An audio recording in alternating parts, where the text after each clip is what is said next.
Ted, welcome back. I wanted to start with the news of the death of the late Senate President Dominick Ruggerio, who died on April 21st at the age of 76. We had discussed here several times on Weekly Insight that his health was on the decline and how that was affecting the Senate. And still, there were many people who were caught by surprise regarding the news of his passing. I was one of them, Michelle. You know, obviously, as you say, we knew he was frail. We knew he'd been battling cancer. We've talked about that repeatedly on this segment. But in recent weeks, several people I trust who'd talked to him, who'd seen him, who'd been with him, felt he really was rallying and strengthening and doing better. I was getting those reports. So when he was put back in the hospital, I didn't think it was necessarily his final hospitalization. I don't think many people did.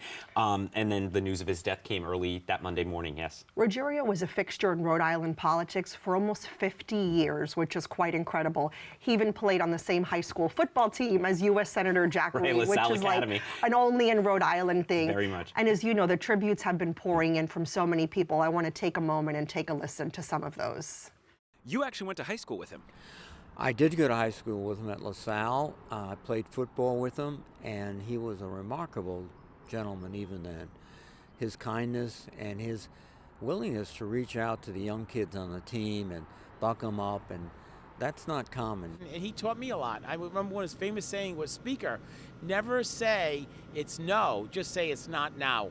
So when he would want something, I would say to him, "Donnie, it's not no, it's just not now." And he would laugh. He said, "Boy, I taught you too well." I got to know Dominick very personally as a great leader, a kind person, and someone who has worked, worked a lifetime for the working families in the state of Rhode Island.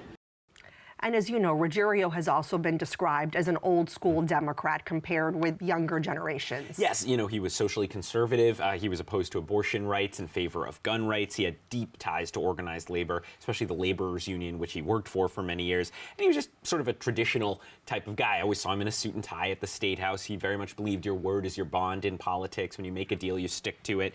You settle your differences behind closed doors. That was how he approached the job. Attention is now turning to who will replace him. It was a position that he held as Senate President since 2017, and already a few names have been floating around. Yes, and I want to be candid with the viewers. This is a very fluid situation, so this could change from the time we are recording this until the final vote comes. But the three people I'm watching most closely, the first two are current Majority Leader Val Lawson and former Majority Leader Ryan Pearson.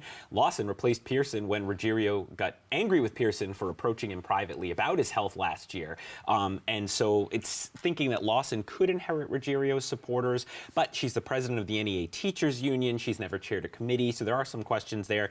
Pearson's been working to build up his allies behind the scenes, arguing he was being honest about what was going on with Ruggerio and he shouldn't be held against him.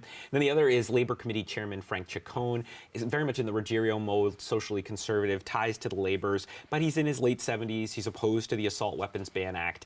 So interested to see if it's one of those three or a dark horse. Yeah, and of course we'll continue following that. Let's turn now to the city of Providence, where Mayor Brett Smiley recently unveiled his budget proposal. Fair to say a lot of people are unhappy with this. It includes tax increases, fees and fines going up, and spending cuts. And the mayor says all of this is to cover $15 million in an education funding increase that was demanded by the state. Now the mayor is waiting to seek approval from the General Assembly to breach the state's 4% tax cap. Here's how the mayor describes the situation.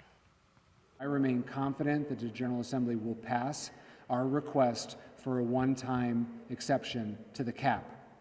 Were that not to pass, we'd be back to the drawing board, and we're going to have to make very serious cuts. But I don't think anyone wants to do that. And Ted, the mayor is facing some real pushback. You're seeing video here of protesters who confronted him at the State House after a committee hearing on the tax increase, pressing him not to go through with it. But the mayor says there are no alternatives. Michelle, this, I think, fundamentally goes to the financial problem that Providence has at a basic level. More than 40% of its annual revenue goes to retirement benefits for pensions and health care. Another 20% or so goes to debt service. So that means less than half the city's annual revenue is available to cover current services for current residents. So when you suddenly need to put $15 million into the school, somewhat unexpectedly, there's nowhere easy to go when you're already struggling to pay for parks and libraries and education. So the question, I think, is going to be, with the budget that tight, did the mayor allocate the pain appropriately? I think that's what the city council is going to be focusing on in the coming weeks as they vet his plan. That's a good way to frame it. Always good to see you. Thank you, Ted. Good to be here.